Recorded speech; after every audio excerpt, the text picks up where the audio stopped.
দিকে দিকে একই শুনি ইরানের জয়ধ্বনি, আর সেই ধ্বনির সাথে নিজের স্বরধ্বনিকেও একত্রিত করে আপনাদের সামনে উপস্থাপন করছি।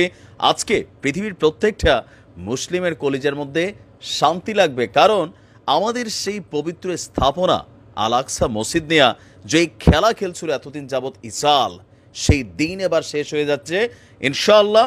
আল্লাহ যদি চাহে, যা হয়েছে ভাই ভালোর জন্য হয়েছে, বেশি খাইতে গিয়ে এবার অল্পের নাগালও পাবেন। আর ইসরায়েল ইনশাল্লাহ সর্বোচ্চ শেয়ার করবেন।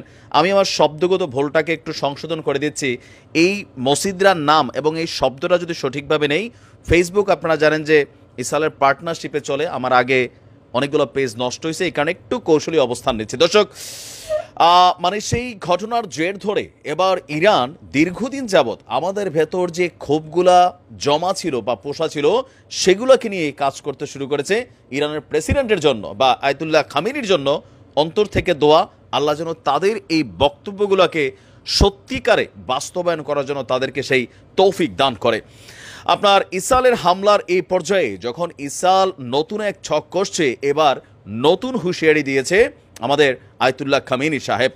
তিনি বলছেন আত্মবিশ্বাসের সহিত যে এইবার আমাদের সেই পবিত্র মসজিদও আমাদের কি বলা হয় যে কন্ট্রোলিংয়ে আসবে ইনশাল্লাহ।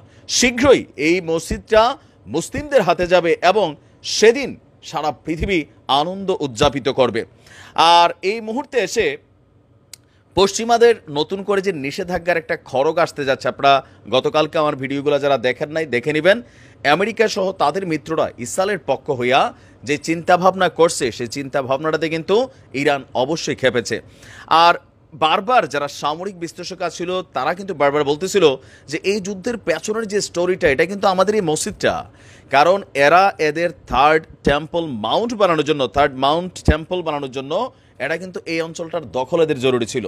ওই যুদ্ধের আড়ালে এদিক দিয়া পশ্চিম তীরে এবং জেরুজালেমে প্রায় 25 একর জমি কিন্তু নতুনভাবে দখল করেছে। আমি আমার ভিডিওগুলোতে আপনাদেরকে এভিডেন্স সহ দেখিয়েছিলাম বিবিসির করা প্রতিবেদনে। এখন এদের মূল টার্গেটটা কোনটা? এইটা এদের কিন্তু মূল টার্গেটটাই হচ্ছে এই জায়গা দাজ্জালকে বরণ করার জন্য তাদের এখানে থার্ড মাউন্ট টেম্পল নির্মাণ করা। কিন্তু ইরানের এই ঘোষণায় এবার তাদের সেই স্বপ্নের মধ্যেও আরও একটি যে ধাক্কা লাগছে। ইরান বলছে যে সেখানে ইসরায়েলের শাসক গোষ্ঠী যেসব অপরাধ করছে তা কখনো ভুলতে পারবে না বিশ্ব। একদিন এই শাসক গোষ্ঠী পৃথিবী থেকে বিদায় নেবে, কিন্তু তাদের অপরাধ এবং হাজার হাজার নারী ও শিশুকে গণহত্যার ঘটনা বইপত্রে অবশ্যই লিপিবদ্ধ থাকবে। এদিকে ভবিষ্যতে নিজেদের স্বার্থের উপর আর কোনো আঘাত বরদাস্ত করবে না বলে স্পষ্ট ঘোষণা দিয়েছে ইরান। ফের যে কোনো ধরনের আগ্রাসন চালানো হলে তাৎক্ষণিকভাবে তার সমুচিত জবাব দেওয়া হবে।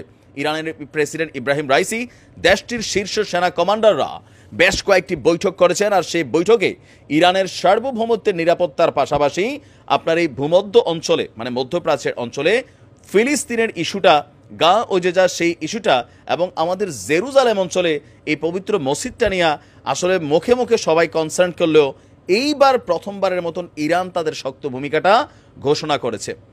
আমরা বিশ্বাস করতে চাই যে ইরান এখন থেকে যা বলবে তাই করবে, এবং কি এই অঞ্চলেও আমরা ওই দিন দেখছিলাম যে মসজিদের উপর দিয়ে কীভাবে সুন্দর করে উড়া যাচ্ছিল ক্ষেপণাস্ত্রগুলা। বিশ্বাস করেন এই দৃশ্য দেখে কী যে শান্তি লাগছে।